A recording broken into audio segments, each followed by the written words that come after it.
In the jungles of Vietnam, an M60 machine gunner lived an average of 7 seconds after his first shot. 7 seconds, a guaranteed death sentence. Why did the squad's primary weapon turn its owner into a dead man walking? A massive dust cloud and a deafening roar gave his position away instantly. Now, rewind to the exact moment of contact. The point man takes a bullet. The ambush begins. The gunner drops his 23-pound weapon into the dirt. The steel bipods slam the ground. He pulls the trigger. A deafening, metallic rhythm tears through the canopy at 550 rounds per minute. The standard 5.56 round from an M16 deflected off dense vines. But the heavy M67-62 NATO round did not care about vegetation. It shattered tree trunks. It punched through up to 30 centimeters of solid live wood. The Viet Cong had zero cover. The jungle offered no armor against this beast. They physically could not hide. They had only one option left to survive: silence the gun. Holding the M60 meant carrying a magnet for rockets and sniper bullets. Radio men stepped back. Officers kept their distance. Nobody wanted to stand near a doomed man. The gunner lay completely isolated in a swirling cage of red dirt. His weapon kicked up a massive cloud with every burst. The mechanical thump echoed for a full mile. He became the absolute brightest beacon in the dark foliage. The Viet Cong fighters ignored the infantry, shifted their aim, and emptied every magazine into that single dust cloud. Those 7 seconds of mortal terror in Vietnam flowed directly from armchair dreams. Generals wanted a perfect clone of the German MG-42. After the Second World War, the American military faced logistical chaos. Infantry squads carried a messy mix of rifles, carbines, and heavy guns. Supplying them was a nightmare. The brass looked at the defeated enemy for a solution. They admired the German MG-34 and the infamous MG-42. The Pentagon ordered a universal killer. Engineers extracted the feeding system from the MG-42. They ripped the ergonomic pistol grip from the paratrooper FG-42 rifle. Then they bolted these stolen concepts together. They added American parts. The blueprint looked flawless on paper. They expected a universal, perfect weapon. They got a clumsy, heavy monster. The engineers completely ignored geography. German designers built the original MG-42 for the open fields of Europe and fast mechanized units. It fired from concrete bunkers and armored personnel carriers. But the new American clone went straight into the suffocating swamps of Asia. Foot soldiers had to drag this massive weight through dense jungle. This theoretical construct belonged to a different war entirely. No one asked the infantry. The laboratory hybrid hit the front lines. Troops immediately felt the crushing weight of bureaucratic arrogance. The gun was unbalanced. It jammed constantly. Infantrymen despised this copied metal. They refused to use the official military designation. The frontline soldiers universally branded the machine gun the pig. The architects who blindly cloned the German design missed one critical detail: a handle for the roasting barrel. Flesh sizzled. The sickening smell of scorched palm skin fused to red-hot steel drifted through the jungle. How do you swap a piece of metal heated to a red glow? The enemy is advancing. You use your bare hands if that clumsy asbestos glove gets dropped in the panic. The weapon stops. Silence drops. While the enemy immediately raises their heads to return fire, the operator frantically hammers the locking lever. He twists the iron. Without that thick asbestos glove, the heavy barrel instantly burns human meat straight to the bone. After 500 rounds, the temperature breaches 500 degrees Celsius. The steel literally glows in the dark. Army regulations demanded a strict barrel change every 10 minutes, or after a burst of 400 to 600 rounds. But paper manuals meant nothing in the mud. Gunners fired until the immense heat started cooking off bullets directly in the chamber. The acoustic rhythm changed. The weapon choked. The shooter had to rip the blistering tube out immediately, their palms scarred for life. While future infantrymen prepared to scorch their flesh, the Army bureaucracy popped champagne. In 1956, the Pentagon celebrated a single standard: NATO demanded absolute synergy. The alliance needed one universal cartridge for the next global meat grinder. They chose the 7.62 by 51 NATO. On paper, the project looked flawless. Shiny new ammunition belts lay beautifully coiled. Fresh brass rested inside spotless olive-drab cans on pristine proving grounds. The new machine gun shed crucial dead weight. It weighed 10 pounds less than the obsolete M1919.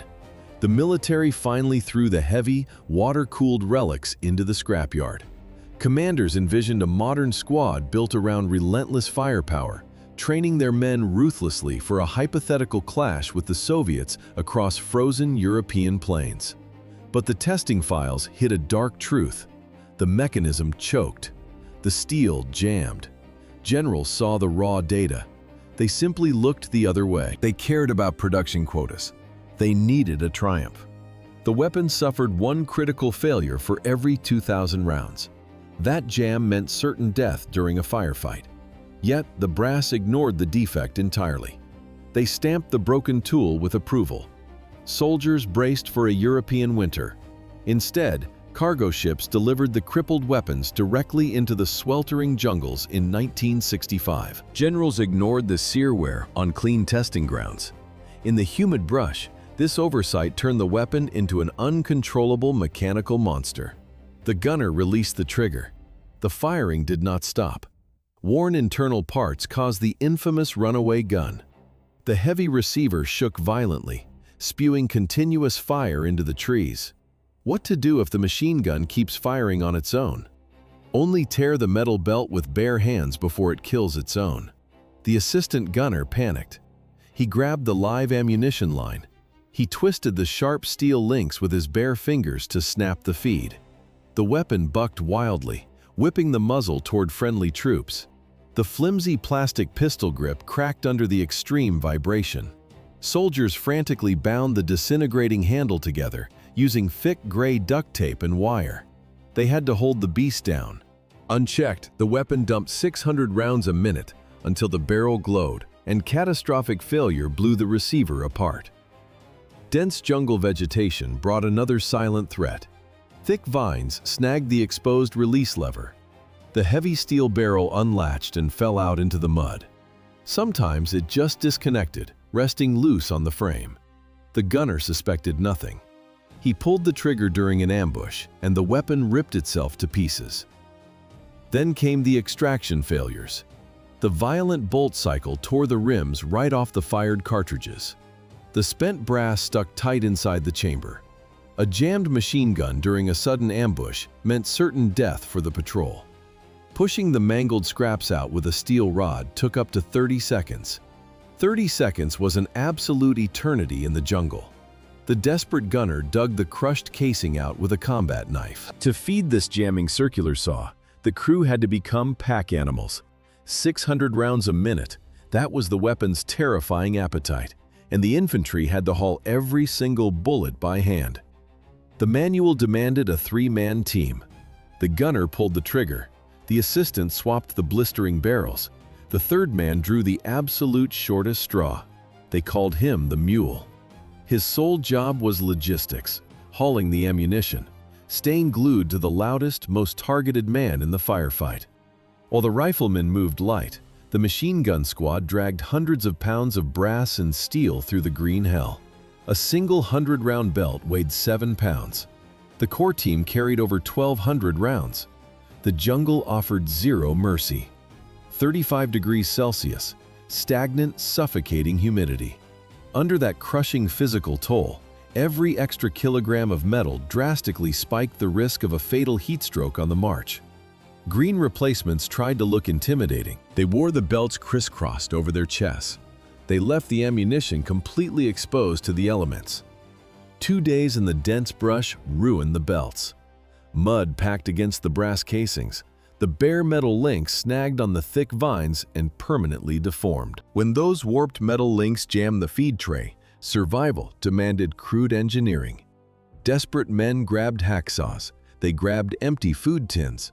A soldier would wire a C-ration tin directly under the feed mechanism. The metallic clank of brass sliding over cheap tin became the new sound of reliability.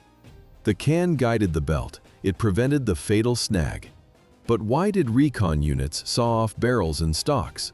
To unleash a firestorm and create the illusion of a massive force during a clash. Long-range reconnaissance patrols operated deep in hostile territory. They faced overwhelming numbers. They needed relentless firepower. So they built monsters. Operators gutted standard infantry radio backpacks. They scavenged flexible feed chutes from wrecked helicopters. They linked hundreds of rounds together and packed them into the empty canvas frames. The gunner wore his ammunition on his back. He routed the chute over his shoulder directly into the weapon. No reloading, just an unbroken stream of lead. Then, they stripped the heavy machine gun down to its skeleton. They hacked off the stock. They amputated the barrel. Cutting the steel severely reduced muzzle velocity, but it unlocked a different weapon entirely. The chopped barrel birthed a blinding 2-meter muzzle flash. The blast noise doubled in sheer volume.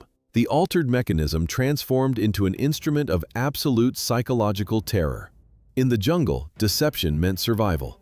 When a small recon team suddenly walked into a heavily armed enemy ambush, they instantly unleashed total chaos. The rest of the patrol dropped to the wet dirt to provide a base of suppressive fire. The Frankenstein gunner did the exact opposite. He stood straight up in the brush. He pulled the heavy trigger and rotated in place. He spun inside a relentless ring of fire. Every desperate hack, every sawed-off barrel, it was all a frantic bid to force a heavy 23-pound weapon into the suffocating swamps. When the M60 first arrived, the Marine Corps still carried the old M1919 Browning. That World War II relic demanded a 3-man crew. Soldiers strained to haul its massive steel receiver and tripod through the muck. By comparison, the new weapon looked like salvation. 1 man could carry it. 1 man could lay down 600 rounds per minute. 10 bullets every second. Generals loved the lethal math. But the Pentagon's math assumed flat ground. According to the manual, a machine gunner drops to the dirt. He folds out the steel bipod. He lies flat on his stomach. The jungle broke those rules. A soldier on the ground shot blind into a solid wall of roots. The bipod became dead weight, snagged on vines, useless in the mud. Gunners slung the heavy steel and fired on the move. They shot from the hip. They sprayed lead straight through the thick green wall of vines. Pure desperation created what later became a cheap Hollywood cliché. A Rambo-style assault was the only way to blast a path through the foliage. 10 heavy bullets a second tore the wood apart. The hidden ambush held its breath. In the end, command conceded defeat. The generals stripped the 23-pound nightmare from the infantry. They lifted the weapon off human shoulders and welded it to the armor of M113 personnel carriers. Where did this temperamental weapon actually work? On the decks of helicopters and armored trucks. Up there, men did not have to drag it through the swamp on their backs. Mechanics bolted the guns to anything with an engine. Jeeps, riverboats, supply convoys. Aviation engineers discarded the fragile infantry stocks. They built the M60D, a specialized helicopter variant with heavy mounts and spade grips. Door gunners strapped into their harnesses and rained brass from the sky. The mechanism finally found its purpose. The vehicle bore the brutal weight, not the exhausted soldier. But even bolted to steel mounts, the core design was dying. The stamped metal bent under sustained fire. The system demanded a permanent cure. The Pentagon looked across the ocean and bought the Belgian FNMAG. The foreign gun weighed even more than the original, but the extra mass hit a lifesaver. Belgian engineers machined the receiver from a solid block of steel. It could swallow tens of thousands of rounds. It never shattered into useless pieces during a desperate firefight. The military hierarchy quietly corrected its fatal math. Decades of jungle agony ended with a simple procurement contract. The brass fixed their engineering failure, but the cure arrived too late for thousands of dead foot soldiers. Quartermasters locked the broken plastic guns in storage, and stamped the heavy Belgian steel with a new designation, M240.